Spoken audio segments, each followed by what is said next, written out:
Réenchanter le monde, vaste programme, ça se passe à la Fabrique Rêve de Ville, boulevard Anatole France au Mans. C'est une exposition à découvrir jusqu'au 23 mars prochain. Estelle Garib-Guivarch, vous êtes responsable du projet lieu La Fabrique Rêve de Ville. Bonsoir. Bonsoir. Et vous êtes venue avec Marie-Aline Rousseau. Bonsoir. Bonsoir. Vous êtes adjointe au maire déléguée à la nature en ville, végétalisation et qualité architecturale. On imagine bien donc pourquoi vous êtes là ce soir. Alors la Fabrique Rêve de Ville, justement, peut-être avant de parler de l'exposition en particulier, qu'est-ce que c'est? Pourquoi on y vient? Alors c'est un lieu où l'on s'informe, où l'on se forme et où l'on acquiert des outils pour aborder la thématique des transitions du cadre de vie. Donc on aborde des thématiques liées à l'architecture, l'urbanisme, le paysage, les mobilités et les énergies.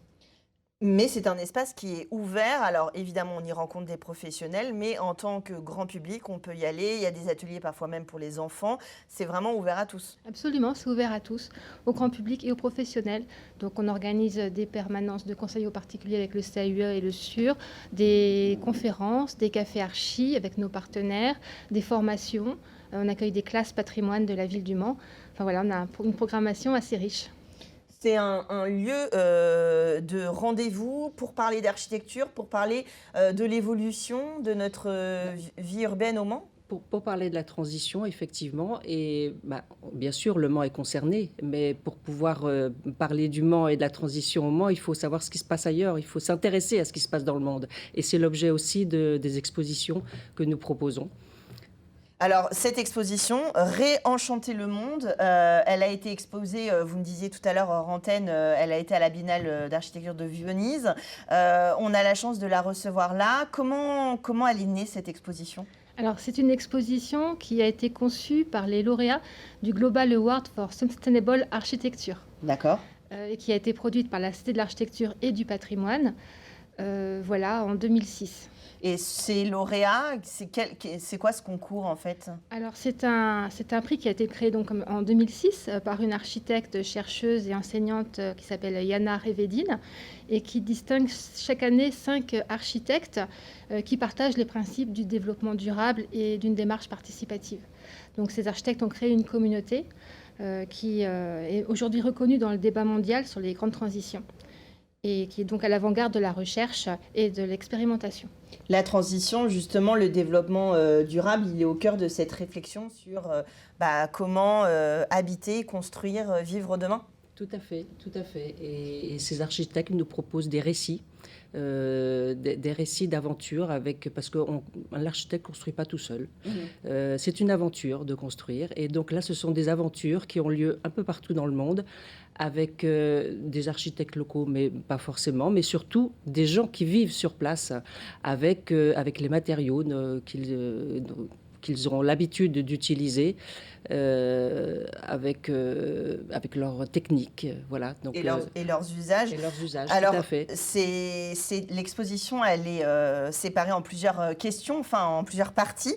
La première, je la cite parce qu'elle m'a fait sourire, c'est vrai. Elle interroge et elle veut provoquer, bien sûr. Le monde global est-il vraiment devenu plat?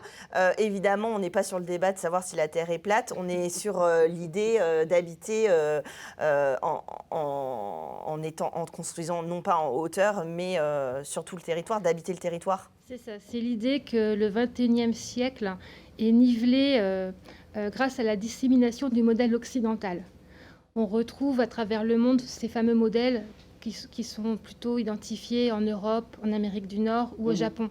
Et l'architecture, ce n'est pas que ça. Donc là, l'idée, c'est de présenter d'autres projets. Il y a d'autres alternatives. Alors c'est vrai qu'on imagine, quand on parle de l'architecture de demain, tout de suite on imagine des grandes tours et c'est vrai que ça pose question justement parce que finalement c'est pas la réalité, en tout cas c'est pas la réalité partout. Et c'est peut-être pas l'avenir. C'est tout à fait ça. Donc là, il y a des projets effectivement qui sont mis en avant à travers le continent africain, l'Amérique latine ou la Chine. Il y a aussi la question, vous parliez tout à l'heure d'habiter justement ces habitations, ces constructions. Conditions humaines, conditions urbaines, comment on travaille par l'urbanisation, le fait de vivre, nous humains, citoyens, comment on vit dans la ville? Alors cette thématique interroge la question des migrations humaines vers les mégalopoles qui sont de plus en plus grandes et qui ont pour et fait l'extension de la ville précaire. Donc là, on est sur le sujet des townships ou des bidonvilles, par exemple. Alors c'est vrai que nous, au Mans, j'en reviens toujours un petit peu à nous, mais c'est vrai qu'on est une ville, d'ailleurs il y a une très belle exposition en ce moment au Carré Plantagenet qui est très étalée justement avec des quartiers qui ont, tous une histoire aussi. Et c'est une particularité de notre ville justement d'être très étalée. C'est une particularité de notre ville. On a la même superficie que la ville de Lyon, pour que les gens puissent oui, s'imaginer. Avec quand même un petit peu moins d'habitants. Ah bah, beaucoup moins d'habitants et une densité bien moins importante et énormément de maisons individuelles, en fait. Oui, c'est ça.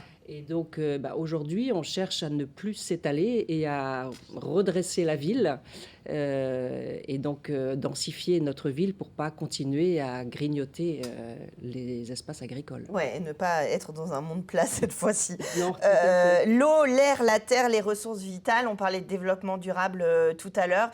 Évidemment, pour construire, pour vivre, il faut qu'on prenne soin de notre terre aussi. C'est ça, il faut préserver les ressources naturelles et privilégier les matériaux locaux. C'est une aberration d'importer du parpaing en Afrique, par exemple, alors qu'on a des briques en terre qui sont tout à fait plus adaptées au contexte local. Donc voilà, c'est aussi cette idée-là de préserver nos ressources naturelles, tout à fait. Oui, et puis des fois, il y a des architectes qui font des études loin des préoccupations des personnes là où il y a la construction. C'est de remettre un petit peu du sens dans tout ça, j'imagine.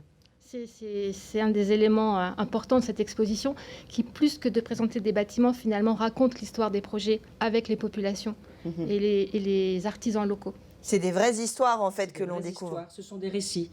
Je pense par exemple au récit de l'architecte chilien qui a travaillé sur les bidonvilles et il propose de travailler avec les habitants. C'est-à-dire qu'il propose de construire dans leur habitat les éléments indispensables, la cuisine, la salle de bain. Et le reste, il propose aux habitants de le faire eux-mêmes. C'est-à-dire qu'il leur laisse l'espace pour s'approprier leur habitat et le faire à leur idée, à leur image et comme ils l'entendent. Alors, ces constructions, elles ont toutes été réalisées ou il y en a qui restent à l'étape de recherche ? Ce sont des projets qui ont été réalisés, oui. Parce qu'il y a une des thématiques sur les utopistes. Donc, c'est pour ça que je pose la question, parce qu'on sait sur notre territoire, on en parle souvent, le projet Bézard-Le Corbusier qui n'a jamais vu le jour avec la cité, j'allais dire la cité radieuse, non, justement. Le village radieux. Voilà. Là, ces projets-là, est-ce qu'on peut imaginer, est-ce qu'il y en a qu'on pourrait transposer chez nous ? Alors, le modèle, je pense qu'il peut être adapté à nos territoires. On a des projets locaux qui sont présentés. C'est vrai que j'ai beaucoup parlé des pays en voie de développement, mais on a par exemple un projet qui a été réalisé à Boulogne-sur-Mer. C'est le réaménagement de la rue de la Croix par les habitants, avec l'agence Construire de Patrick Bouchin. Et là, on est dans une démarche participative. Donc, ce sont des démarches qu'on peut appliquer partout dans le monde, finalement. Après avoir visité cette exposition, les Manceaux, les Mancelles ou ceux qui habitent autour, ils vont peut-être avoir envie de se questionner sur justement l'avenir de la ville. Nous espérons qu'ils vont avoir envie de se questionner et puis que l'architecture ne soit pas... se réapproprier l'acte de construire, parce qu'un architecte, il ne construit pas tout seul, il construit avec des gens, pour des gens, ou pour une commune, enfin bon. Et c'est à chaque fois une nouvelle aventure, et tout le monde peut vivre cette aventure, et c'est ça qui est important aussi de retenir de cette exposition, c'est qu'il y a autant de récits qu'il y a de projets, en fait. Il y a aussi l'idée de se réapproprier des lieux qui existent déjà. Vous parliez des maisons individuelles, mais même de certains bâtiments. On a des choses existantes aussi qu'on peut réutiliser, comme la fabrique Rêve de Ville, et en est un exemple. Tout à fait. Et on essaie... c'est une préoccupation aujourd'hui, c'est-à-dire que le bilan carbone d'une démolition-reconstruction n'est pas très positif, n'est pas positif du moins. Et donc, à chaque fois qu'on peut réhabiliter un bâtiment, il faut se poser la question. Il faut, avant de faire quoi que ce soit, se poser la question. est-ce qu'on peut réhabiliter ce bâtiment ou pas. Quelquefois, ça coûte plus cher de réhabiliter, mais quand même, au bout du compte, si on fait le bilan, on s'aperçoit qu'on y gagne, en tout cas en bilan carbone, ça c'est sûr. Oui, et après on peut en modifier les usages aussi. Bien sûr, bien On sûr. a évidemment l'idée des usines qui deviennent autre chose, mais ça, on peut modifier les usages, on peut modifier l'aspect aussi, bien sûr. L'architecture est en mouvement. On peut tout à fait, d'un bâtiment qui était recouvert d'enduit, qu'il ait une deuxième vie habillé de bois, par exemple, parce qu'on l'aura isolé par l'extérieur. Il y a un énorme travail à faire de réhabilitation de nos bâtiments et en particulier de nos logements. Oui, c'est ça. Et leur donner une deuxième vie, un nouveau look, c'est important.